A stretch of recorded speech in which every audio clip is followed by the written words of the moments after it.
nikah 7 hari, 7 malam, pacaran 7 tahun, berantem 7 jam, terus tau-tau cerai gitu.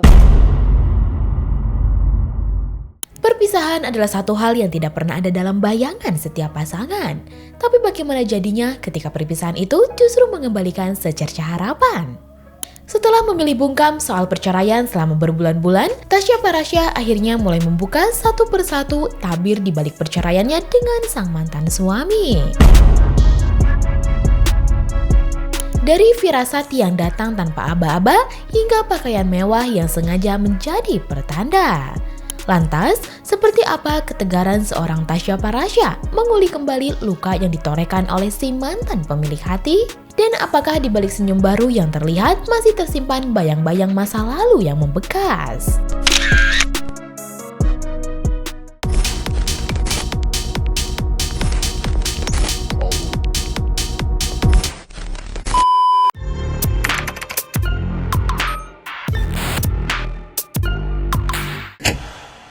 Di balik senyum dan aura bahagia yang kini terlihat, kehidupan Tasya Farahsya menyimpan cerita panjang tentang tekanan emosional dan mental yang berat. Seperti yang diketahui, Tasya Farahsya resmi menyandang status janda setelah perceraiannya dengan Ahmad Assegaf diputus oleh Majelis Hakim Pengadilan Agama Jakarta Selatan pada 12 November 2025. Saat tampil di podcast Ivan Gunawan, ikut menyoroti perubahan Tasya yang terlihat lebih bahagia. Tasya mengaku setuju, tapi ia juga belak-belakan membongkar soal perjalanan panjangnya. Sebelum resmi menyandang status janda, influencer berusia 33 tahun ini mengalami masa-masa gelap yang hampir membuatnya hancur berkeping-keping.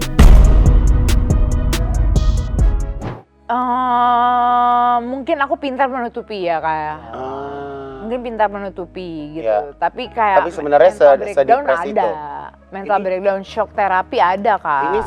Wanita cantik ini bahkan mengaku memiliki firasat buruk sebelum rumah tangganya hancur, hingga harus menjalani terapi tidur agar bisa beristirahat.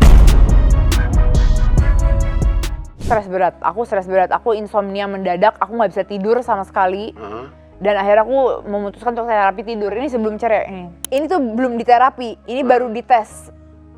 Dites gelombang-gelombang yang ada di otak aku. Ya Allah. Jadi ternyata gelombang yang aku butuhin buat tidur itu tuh nyaris nggak ada. Sedangkan gelombang yang berpikir itu terlalu banyak. Gitu. Jadi otak aku itu nggak bisa shutdown, nggak bisa berhenti mikir gitu. Permasalahannya di situ. Oh capek banget karena nggak bisa tidur Kak. Tasya menegaskan kala itu ia belum memutuskan perceraian, hanya merasakan perasaan tidak enak dan firasat bahwa mantan suaminya menyembunyikan sesuatu. Enggak, belum ada apa-apa. Cuman emang perasaan tuh udah ada kayak perempuan emang kayak perempuan tuh kan emang perasaannya intuisinya suka kenceng ya kayak. Ada perasaan nggak enak aja gitu kayak ada sesuatu something big yang will come gitu ya. Kayak something big will come, terus kayak there's something yang kayak ada yang disembunyikan gitu. Itu tuh yang aku rasain tuh itu gitu. Lu pendem sendiri tuh. Nah itu aku kayak udahlah itu mungkin apa sih overthinking aja gitu. Ya. Tapi siapa sangka Iginars, di tengah masa-masa sulit itu, Tasya menyiapkan gebrakan yang sempat menghebohkan, seolah menjadi sinyal bahwa ia tidak mudah dijatuhkan.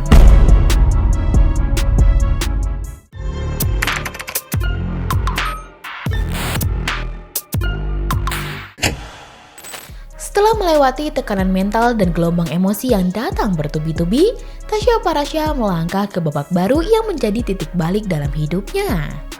Momen dramatis terjadi saat sidang perdana perceraian. Tasya awalnya menyiapkan busana abu-abu ala drama Korea untuk sidang. Namun malam sebelum persidangan, kenangan masa lalu membuatnya berubah pikiran. Hari itu. Terus aku kayak malamnya itu aku beli baju warna abu-abu. Biar lo mau sana kayak ala gitu. drakor gitu loh, dress drakor. Terus kayak tiba-tiba malam-malam aku pakai mikir, training ya deh, mau sidang. iya malam-malam kayak nggak bisa tidur. Terus kayak nikah 7 hari, 7 malam, pacaran 7 tahun, berantem 7 jam, terus tau-tau cerai gitu. Akhirnya, Tasya memutuskan untuk mengenakan busana kuning sebagai simbol awal hidup yang baru. Keputusan ini nyatanya bukan sekedar passion, tetapi juga menjadi simbol transformasi hidupnya. Setuju, terus aku kayak nikah pakai baju warna kuning. Lah, kita awali dengan kuning, kita akhiri dengan kuning. Akhirnya aku memutuskan untuk pakai baju kuning itu, nggak jadi baju abu-abu gitu. Oke. Dan ngomong-ngomong soal tas mewah yang melengkapi penampilannya di hari itu, tas yang langsung membuat semua orang salfok alias salah fokus. Tasya menegaskan, tas itu tidak dibeli khusus untuk sidang cerai. Tapi itu aku nggak sengaja beli buat persidangan ya kak, itu beda jeda 2 minggu. Jeda 2 minggu belinya.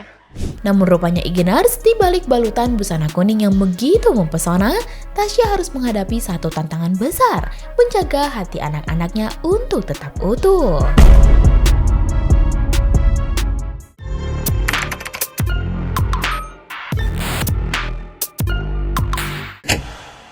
Setelah melewati tekanan mental dan drama persidangan, kini tantangan terbesar Tasya Parasya dimulai. Menata hidup baru sambil menjaga hati dan masa depan dua buah hatinya. Seperti yang kita ketahui dari pernikahannya, Tasya dikaruniai satu putri, Maryam Eliza Khair Assegaf, dan putranya Hasan Isa Assegaf. Dan rupanya keputusan cerai sudah dipikirkan matang-matang oleh Tasya. Bahkan ia sempat berkonsultasi dengan psikolog anak demi sang buah hati.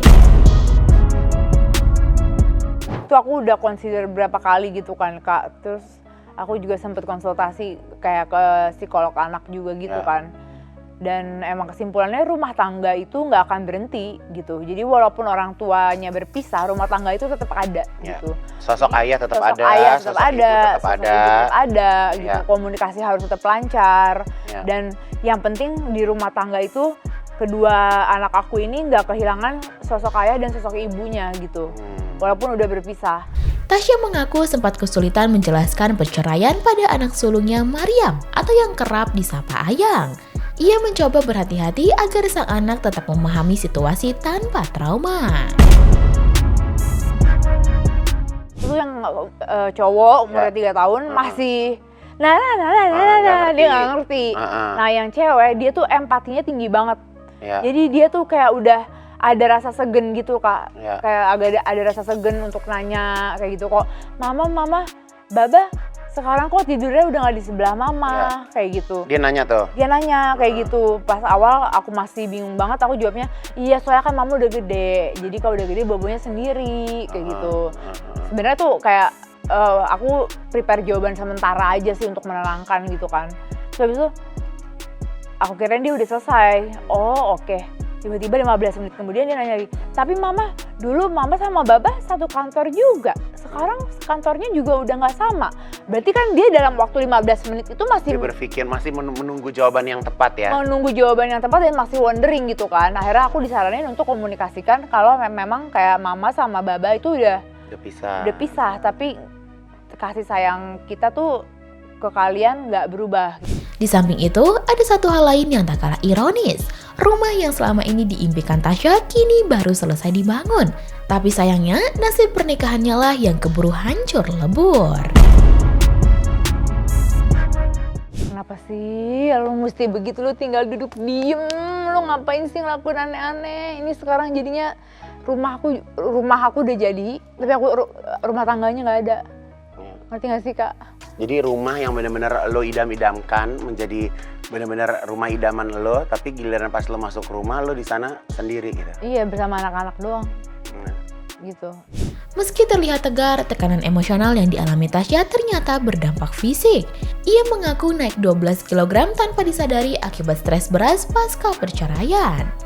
Namun, ia menekankan bahwa semua itu adalah bagian dari proses menata hidup baru, membangun kembali kebahagiaan, dan memastikan anak-anak tetap mendapatkan kasih sayang utuh dari kedua orang tua.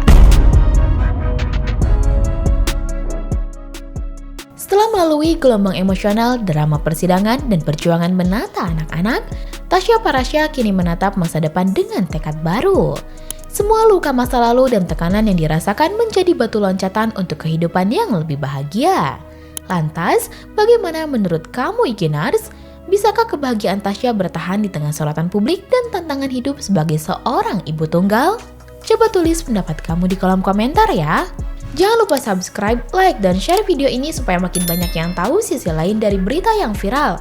Sampai jumpa di Kupas Tuntas berita hiburan selanjutnya bersama Igini.